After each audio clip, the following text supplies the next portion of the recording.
C'est quand même fou qu'on soit si attaché à nos biens, qu'on soit toujours dans le vouloir conquérir, accumuler toujours plus de choses dans nos vies, matériellement, spirituellement, que ce soit des savoirs, que ce soit de l'argent.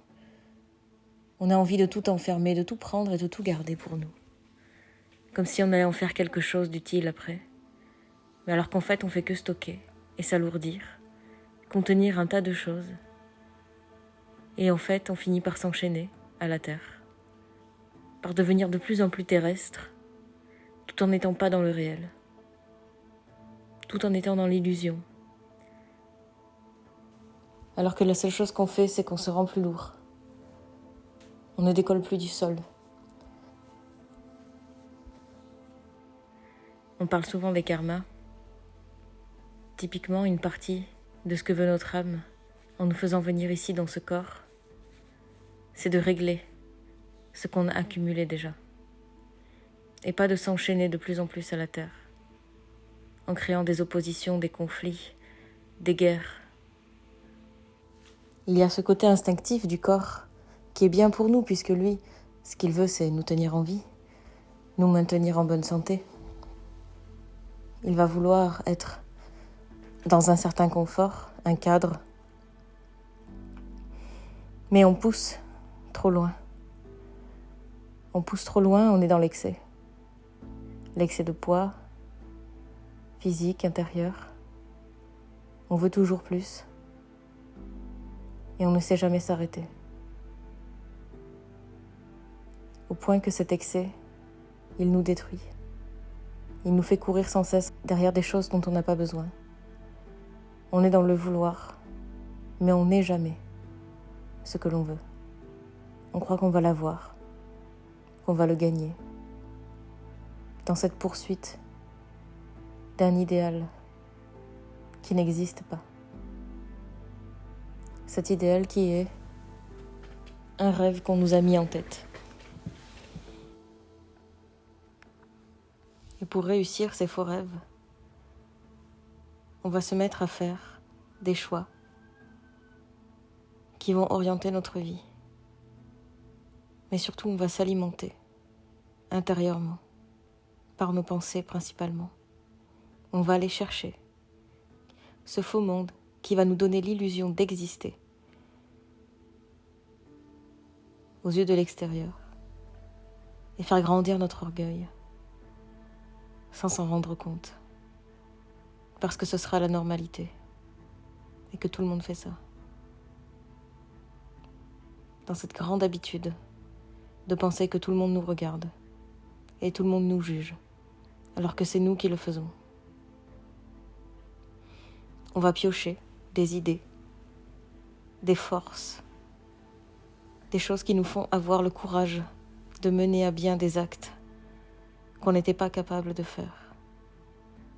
On va les chercher comme dans des grands réservoirs de l'humanité, là où sont stockées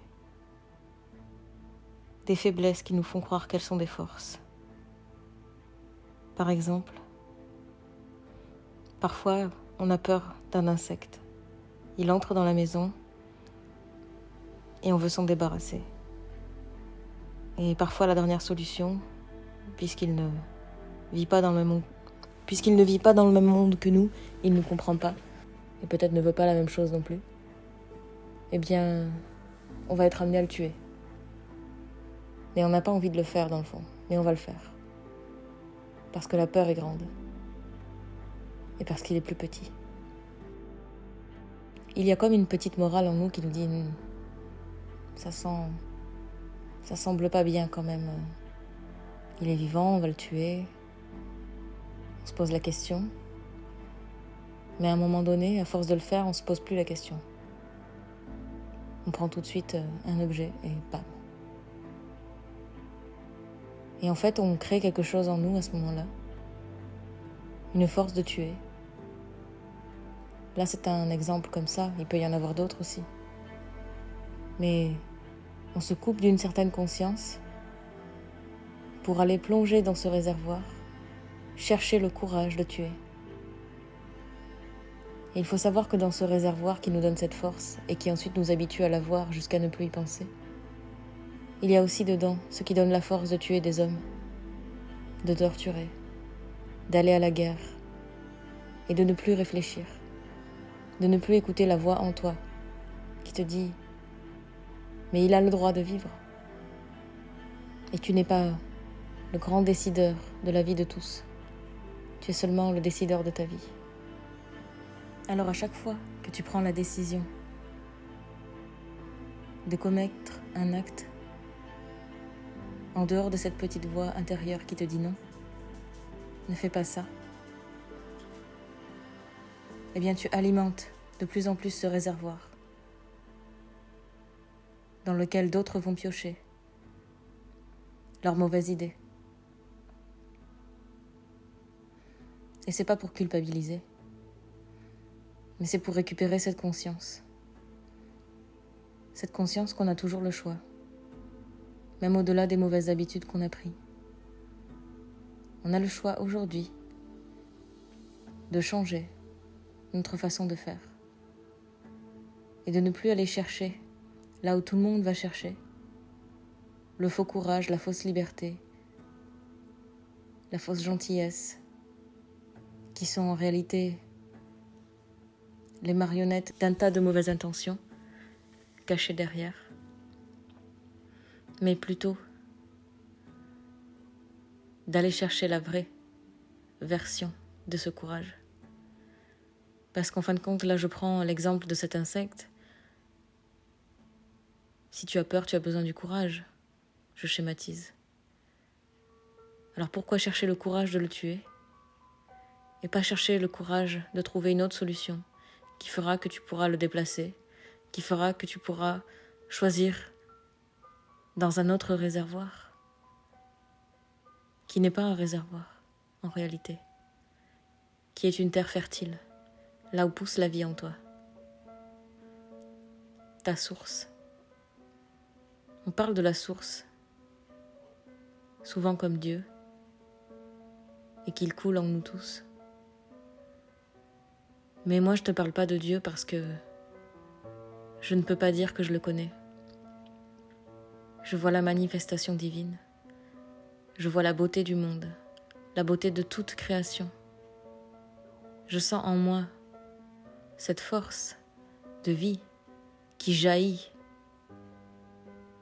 Mais cet être qu'on appelle Dieu, qui pour moi est universel, est un principe divin. Je ne peux pas parler de lui parce que je ne le connais pas réellement. Je peux seulement dire ce que je sais, ce que je vois, ce que je connais, ce que je ressens. Et j'essaie au maximum de le faire sans me baser sur ce que j'entends. J'essaye de le faire de ma propre source. Pour moi, la propre source qu'on a, c'est comme une étincelle. C'est comme un point de départ d'où sort l'eau.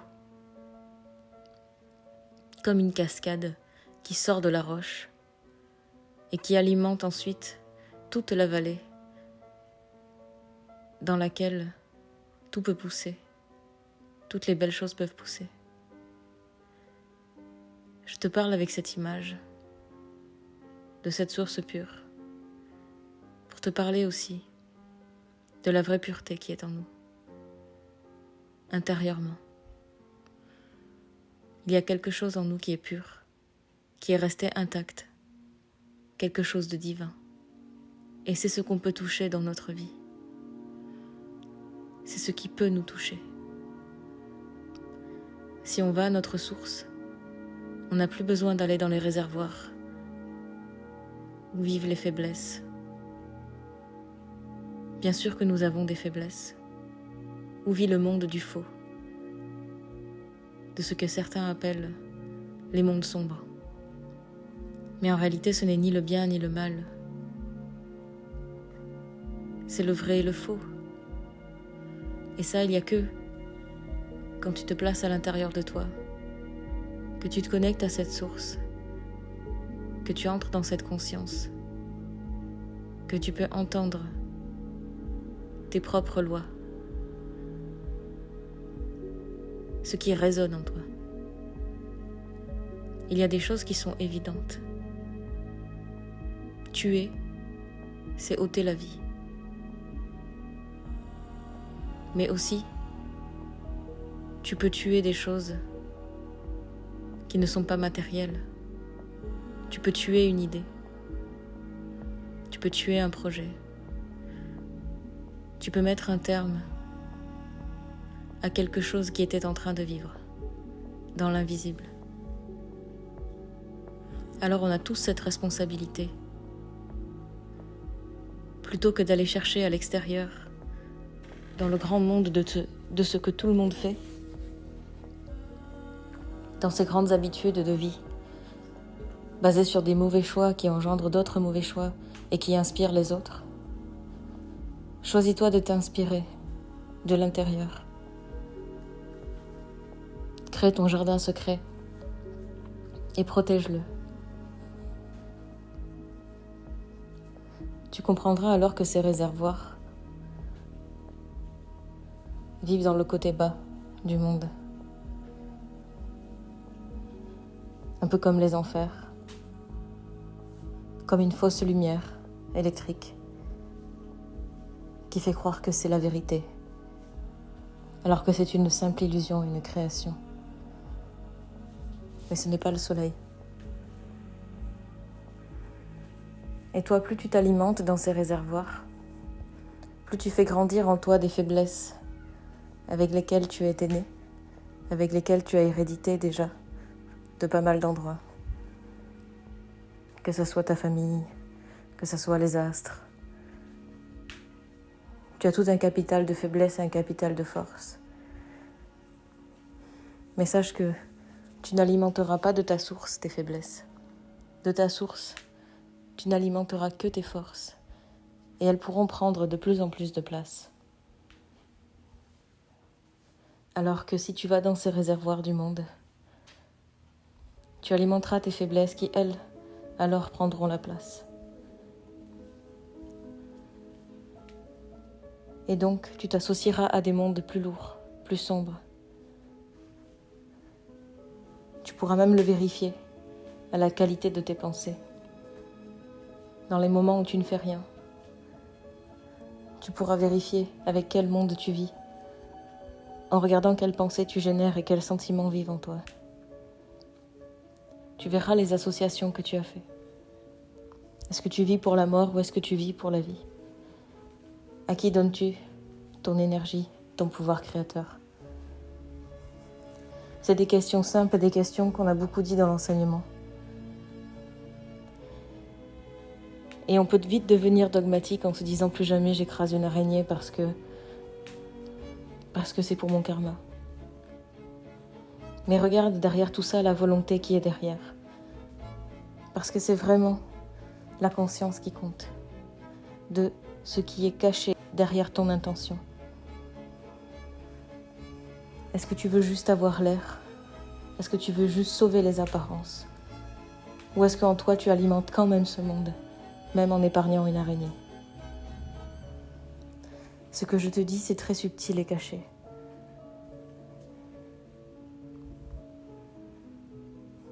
Mais plus tu vas aller vers cette subtilité de toi-même, plus tu vas rentrer dans des choix conscients et commencer à cadrer ta vie comme tu le souhaites, à l'orienter,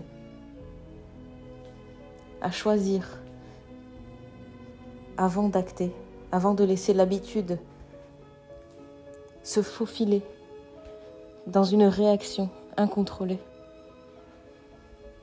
Mais d'avoir, comme à la télé, à l'époque, quand on regardait la télé, beaucoup, je ne sais même pas si on la regarde encore beaucoup, mais quand il y avait des lives, des directs, il y avait toujours entre 1 et 3 secondes ou 5 secondes, peut-être parfois 10, qui faisaient que ce n'était pas vraiment un live, mais qui faisait que justement, on pouvait réajuster des images, couper 2 ou 3 petites choses qui n'allaient pas, pour ensuite reprendre le fil sans que ça se voie. Eh bien, essaie de faire ça aussi, dans le moment présent. Dans le moment présent, sois présent. Et intercepte avant d'entrer dans la matière, avant d'acter avec ton corps quelque chose que tu pourrais regretter, mais en même temps on ne va pas être dans le regret et la culpabilité, mais quelque chose qui ferait que tu n'as pas été conscient. Et tu verras que petit à petit, par tes pensées, tu verras que tu te mettras à changer de discours intérieur. Tu ressasseras moins, puisque tu commettras déjà beaucoup moins de problèmes, beaucoup moins d'actes. Et tes pensées seront plus claires. Parce que même si tu as des situations qui te semblent injustes, tu pourras quand même rechercher en toi cette source qui te donnera un élan, de toi-même, une bouffée de toi, de ton monde à toi. Comme si tu avais un petit écosystème en toi, vraiment comme je disais, ce jardin secret, dans lequel il faut aller se recueillir pour trouver les solutions. Et ça, tout comme la nature, ça ne se fait pas du jour au lendemain. Tout comme la nature prend son temps, on a aussi besoin de prendre notre temps. Tout comme la nature grandit, tout comme nous on digère. Il faut laisser pousser, il faut laisser digérer tout ce qu'on vit. Et ensuite en extraire la quintessence de sagesse. On ne peut pas devenir bon et sage et nous-mêmes en une journée, en un mois, en un an. On est incarné pour ça. On est incarné pour faire cette expérience le long de notre vie, durant différentes étapes, un peu comme d'avoir différentes vies dans une vie. Nous avons plusieurs choses à régler et nous avons plusieurs choses à créer. En tout cas, j'ai vraiment l'impression que ça c'est commun dans nos vies. D'après ce que j'éprouve et ce que je vois autour de moi, ces étapes, elles sont précises et souvent démarquées, ponctuées, provoquées par un acte et une confirmation qui change un être, l'état d'esprit de l'être, sa vision du monde, et qui l'approche de plus en plus de son âme, c'est-à-dire d'un monde supérieur, c'est-à-dire d'un allègement. C'est comme si plus on allait à l'intérieur de nous, moins on avait besoin de choses à l'extérieur. C'est comme si en fait, le ciel dont on parle, il est en nous. Et que la terre, la matière, démarre là où démarre notre matière à nous, nos organes, notre corps. Et qu'il y a un monde en parallèle à l'intérieur de nous, subtil, beaucoup plus grand que notre être extérieur, que notre corps. Et dans lui coule l'eau, tout comme nous sommes faits d'eau physique. Dans ce corps subtil coule aussi toute cette eau et toute cette mémoire, tout ce qu'on porte de vie en vie. Alors il faut faire fructifier cette vie-là. Tout ce qu'on va faire dans cette vie doit pousser, doit monter, doit aller vers le soleil. Et cela se fait au plus on va à l'intérieur de nous, au plus on va vers notre propre soleil, notre centre chaud. On parle de notre centre. On sait ce que c'est. Tu n'es pas centré, tu n'es pas concentré. Le centre, le point de gravité, le centre de la croix. Là où tout s'équilibre, entre la gauche, le droit, le bas et le haut, la rose, la fleur. Et c'est à nous de faire pousser cette fleur. C'est tant d'enseignements que moi je ne connais même pas. En réalité, je ne connais pas tous ces enseignements, je ne connais que leur nom. Mais j'ai eu cette chance de pouvoir vivre des choses qui m'ont comme fait penser que, tiens, ces images-là, qu'on entend dans les enseignements, ça fait écho à quelque chose que je vis. Ça fait écho, ce qu'on appelle la voie du milieu. Et parfois je me dis, Quand on ne sait rien, quand on ne croit pas savoir, on est vraiment léger et on n'a rien besoin de prouver. Alors on ne fait que ce qui est utile et on ne se perd pas dans ce qui ne nous appartient pas, dans les problèmes des autres. Parfois même on peut se faire accuser de quelque chose, mais en fait c'est même pas nous. Et alors on se concentre que sur ce qui est beau et bon. On tisse des vrais liens. On respire dans des sphères plus hautes. Et moi je me demande vraiment, finalement, à quoi ressemblerait cette apothéose, cette finalité de vivre à 100% comme cela. Alors fais ce premier pas dans tes choix de pensée. Ne crée pas de blocage. Crée des passages. Crée des solutions. Crée des moyens de toujours garder en toi cette pureté. De lui donner un corps. De reprendre le dessus sur ce qui veut te faire survivre et toujours gagner, posséder. Mais sois au point de ne plus rien vouloir que d'être pleinement. Sois léger. Pourquoi je me dis des fois, les anges ont dit qu'ils ont des ailes? Mais parce qu'ils ont été des humains. Légers. Les humains libres ont des ailes, invisibles. Et ils peuvent passer toutes les épreuves. Parce qu'ils ne sont pas lourds et n'ont pas des boulets accrochés aux pieds.